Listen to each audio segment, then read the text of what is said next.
All right, hi guys. I just want to go over working with India ink. So you should have each received a small jar of waterproof India ink. What makes this really great to work with is the fact that it is waterproof.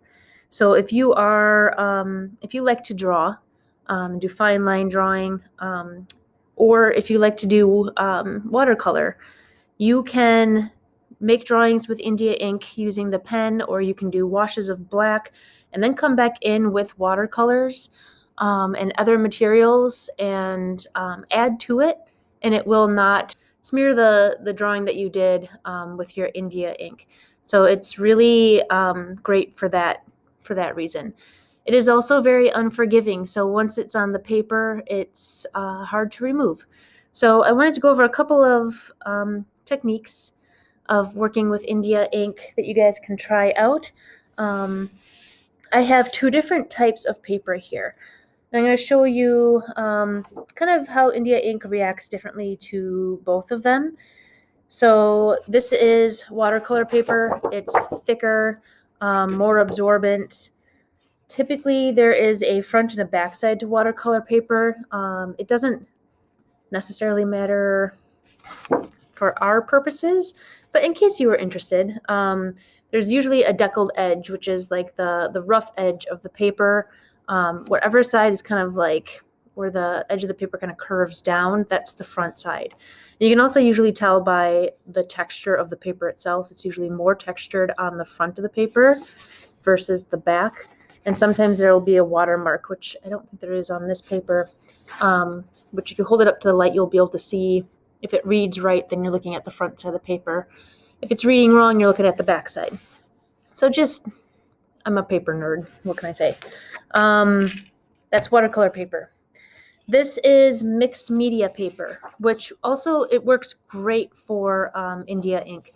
And so does the watercolor. Watercolor, if you're planning on coming back with watercolor paints or other heavier duty paints like acrylics, or just really working the surface of the paper, the watercolor paper might be a better bet for you. The mixed media paper is thinner. It is designed to take many types of materials, though. So the smooth surface is really great for fine drawing, versus this more textured surface. Sometimes if you're really particular, the rougher surface is harder to draw those real fine lines on.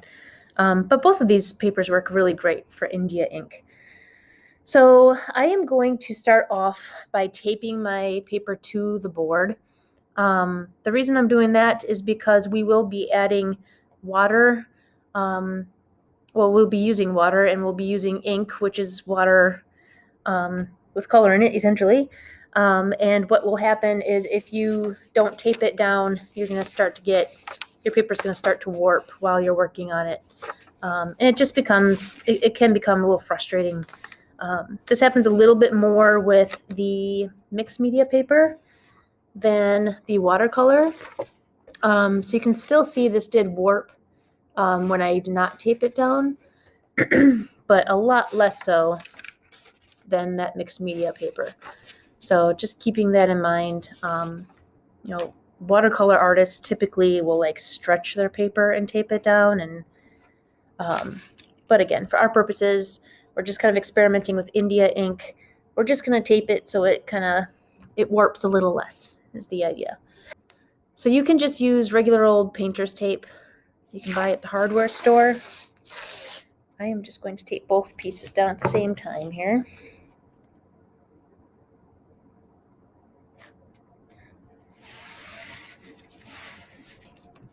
And I'm just using an old Masonite board. If you're home and you just want to tape it to your table while you're working, that works too.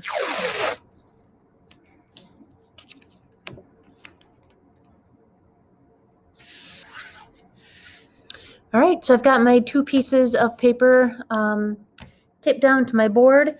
So at this point, what I'm going to do is I'm going to mix up different values of my India ink. So I've got, out of the jar, this is going to be a really rich black. And you really don't need a lot of ink to make your washes. So I have set up 4 different containers of water. I'm going to leave one just water so I can clean out my brush. And if these washes start to get really dark, I can even use my water dish as another wash. So we'll see how it goes. So the first step is to open up your jar of India ink carefully, because if it spills, it's very messy. And this small jar of India ink will go a long way.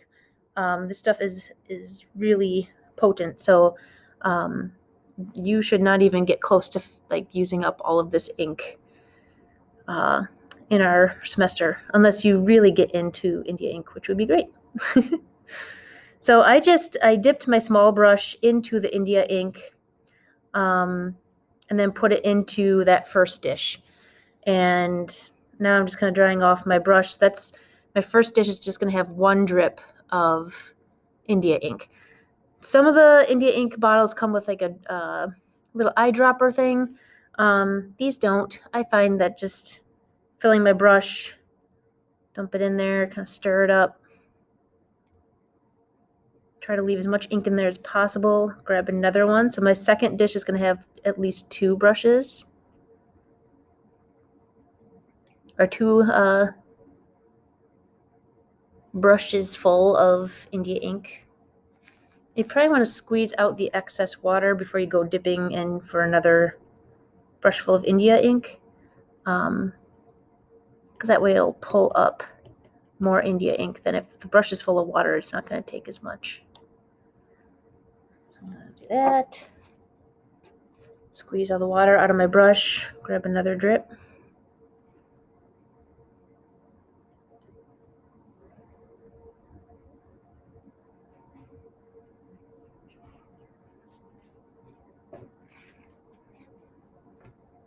And then with my thirsty brush, I'm going to dip one more time.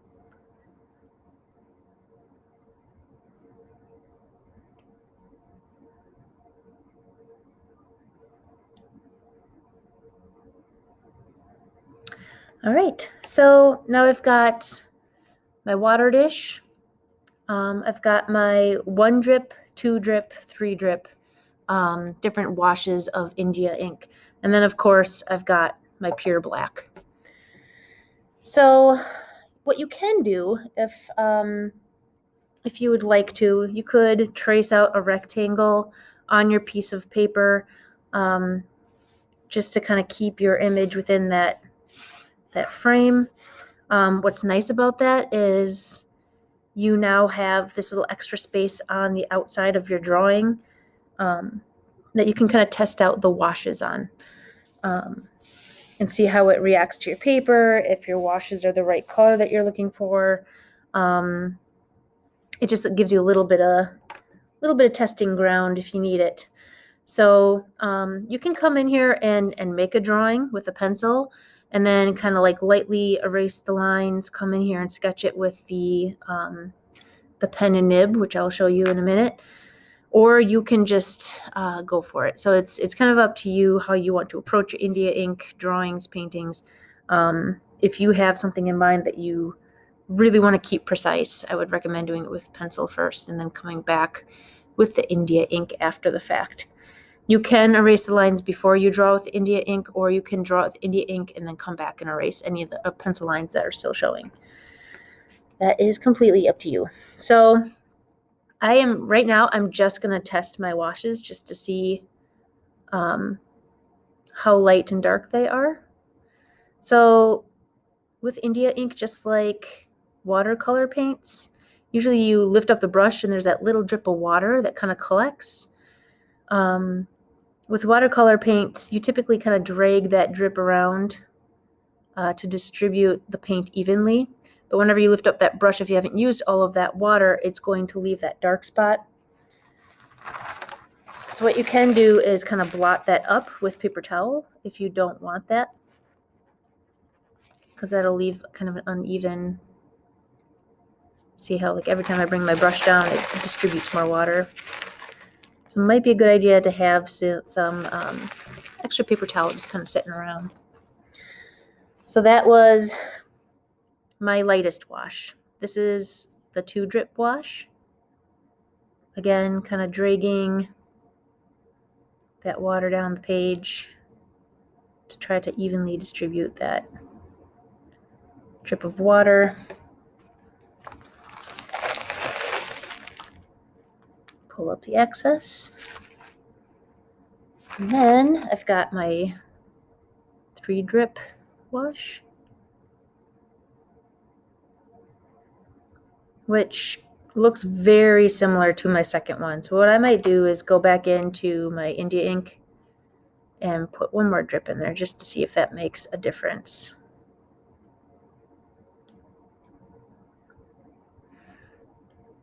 There, that's a little better.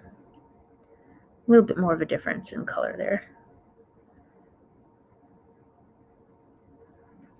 Okay. So there I've kind of sampled my washes. So I've got lightest, medium, actually this was the medium, and then this is my darkest. And then of course you can go straight to the jar of India ink, and that's your blackest black. So the other thing that's nice about India ink, similar to watercolor, is that you can build up those values as you go. So you could allow this to dry, and what will happen is if you allow this to dry and then you add another, actually let's go with the light over the light.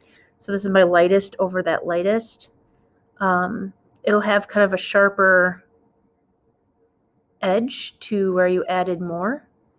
If I came in and added my darker value wash to a previous wash, it will blend. You can see how it kind of like bleeds a little bit into the other wash, but you can kind of control the dark on this end. It'll kind of have that gradient look versus if you, like I said, bring that wash over the top of a wash that's dry, it'll have a much sharper contrast. It won't bleed into the other shade. It'll just have the next step up, more defined. So let's get to the pen and nib. So you guys received these 2 nibs. We got the 102 and the 108. They're very fine pen tips. And I haven't had much experience with these particular ones. I've typically used calligraphy pens, which usually have like more of a flat tip, so you can get skinny and wide lines, but this is what we have at school, so I'm gonna give these a whirl. I do find that this kind of like brassier colored one, the 108, the tips are very fine, and what I found is that this pen actually works better for me upside down. It's kind of a weird discovery, but hey, we'll go with it. So typically you can see in the pen tip, let's see if I can get that hole there. When you dip your pen into the ink, that's like the little inkwell in there. It kind of holds that ink in the pen tip for you. And that's where the ink pulls when you press it on the paper. So when I press with this one, it separates those 2 tips. And I don't have any luck with it drawing that way. So if I turn it upside down, and I don't know if this is typical of this type of tip, if I turn it upside down, I have better luck getting it to draw for me. And you can get these really fine lines using this 108 tip. So, and it holds all that ink in there. So you'll have ink for quite a long time before you have to go back into the inkwell and get some more ink. So yeah, so instead of holding it with the rounded side up, so I don't know if you guys can see that. Rounded side up, it's pretty fuzzy, versus the kind of cupped side. So I hold the cupped side up. I hope that makes sense. I also find that pulling it is better than pushing it because these tips are so fragile. If you do it this way, it kind of splatters. So you're pulling the tip of the pen toward you. So you might have to lift as you go instead of like a normal pen where you can just like go at it in any direction. You have to be kind of careful with these tips because they're pretty fragile. So I'm going to try to save some of that ink there.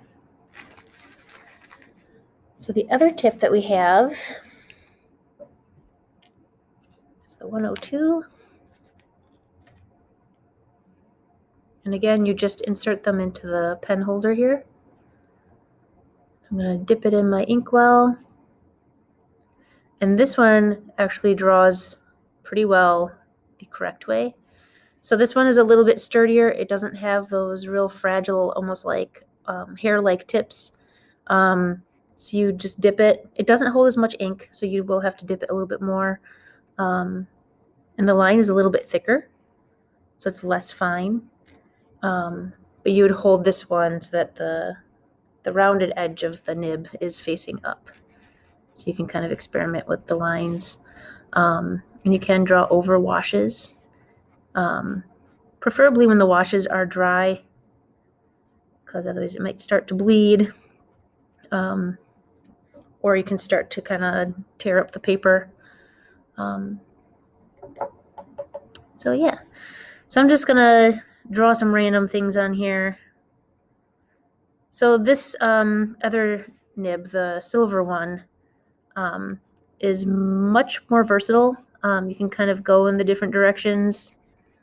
Sorry, this is upside down for you guys. I'm just going to draw my silly little character here.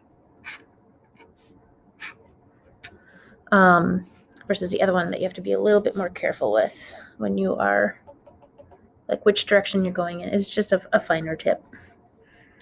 Let's see here. Let's do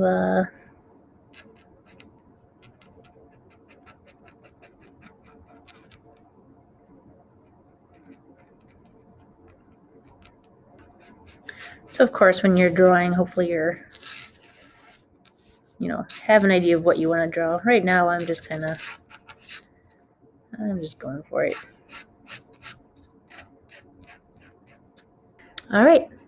So I just did some silly little drawings just to get something on the paper. You guys will hopefully have a better plan. But I'm going to add some washes to my drawings. What I want to do is let my drawings dry really good so that when they are dry, they will not bleed when I add the washes. If you add the washes quickly after you've just drawn it, it is likely to kind of bleed. And that may not be what you want. If it is, great. Otherwise, hold off on adding the wash until you've let this settle a little bit. So, and you can see by just me dipping that in the water dish how much ink that actually holds. So one other thing, while I let this drawing dry, I'm going to show you guys how to do a controlled bleed. So I was saying before, you can add the different value to another wash and it'll bleed into the other one and kind of create that gradient.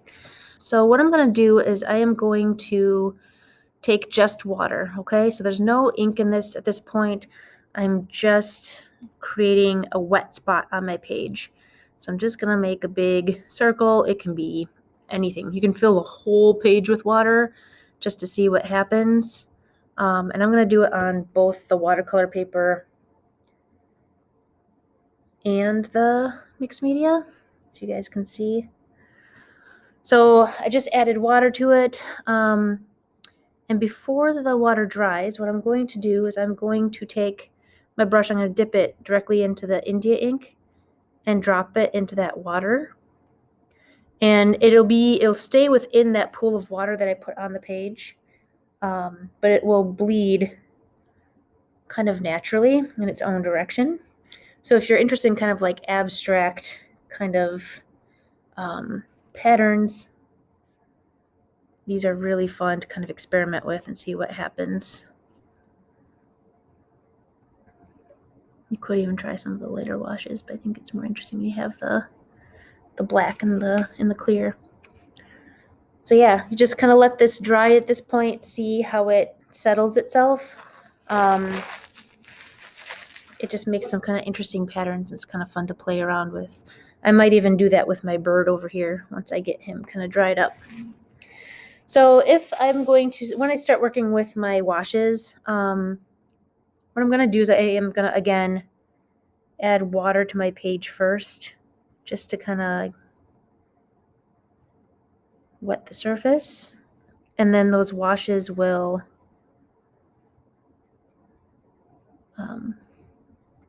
bleed into one another really nicely. So you can see I just put water over my drawing here and it did not bleed at all. So that's kind of why I waited. You can see there was some sort of like material in my little cup. So it's leaving little dots there. It shouldn't be doing that. So I just put down a real light wash into that water.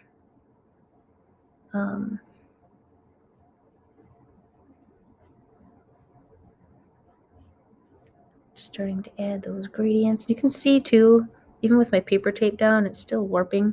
So what I can do when I'm done with this is after it's dried, I can set some heavy books on top of it to kind of help flatten that back out again. So I'm going to stir this up. I wonder if it's just settling at the bottom a little bit. So I'm going to add my wash here, and I'm going to kind of bring it down the page. So remember when I said you've got that drip of water that you kind of want to drag across your page? If you don't want that drip to dry dark, you want to make sure you kind of pull it down the page with you. And then you can always come back in either with a thirsty brush. So thirsty brush, I mean just dry your brush off really good. It'll kind of suck that water drip back up. Or you can take paper towel directly and just kind of soak it up there.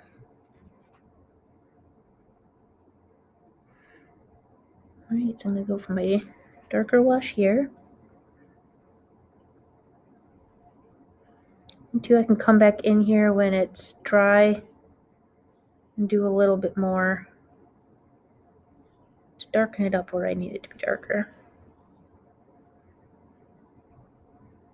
So the difference in the paper here versus here is going to be quite striking. So when I add, I'm going to do it here, this kind of radiating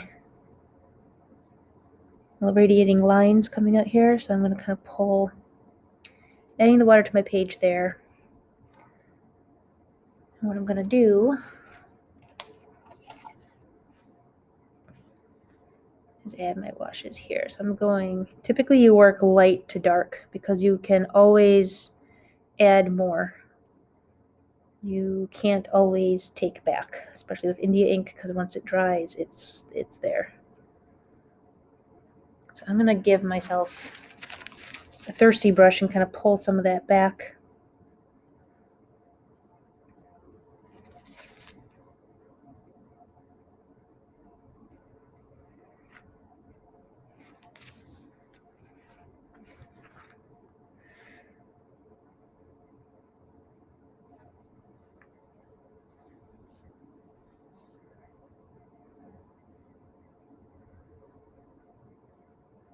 I'll let that dry. So you can see this is not warping nearly as much as this is.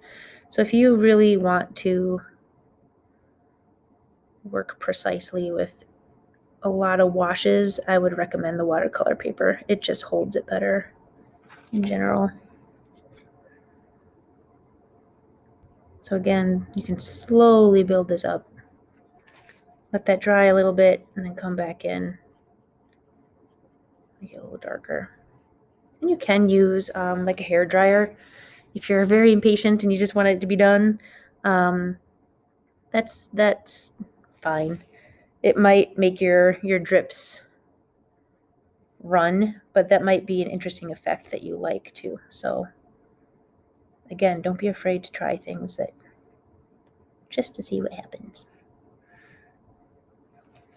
Okay, so I'm gonna grab my thirsty brush, kind of blend that in a little bit. Dry my brush off, make it thirsty, kind of pull those back out.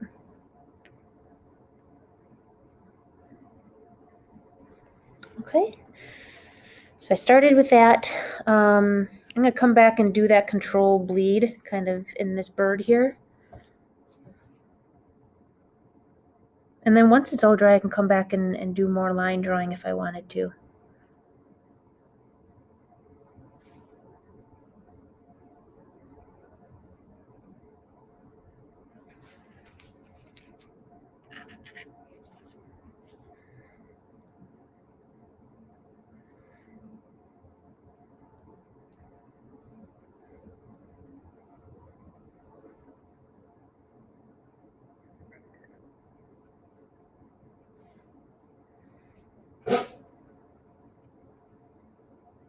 So here it's not bleeding as fast as before, and I think it's because I didn't allow the paper to absorb as much water. But it kind of creates an interesting texture anyway.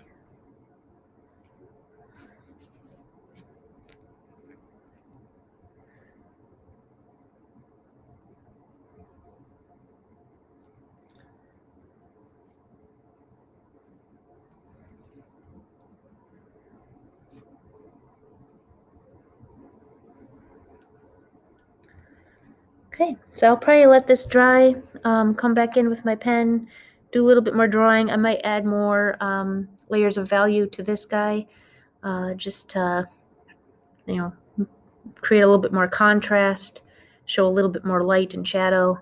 But yeah, just some examples of how you can use India ink.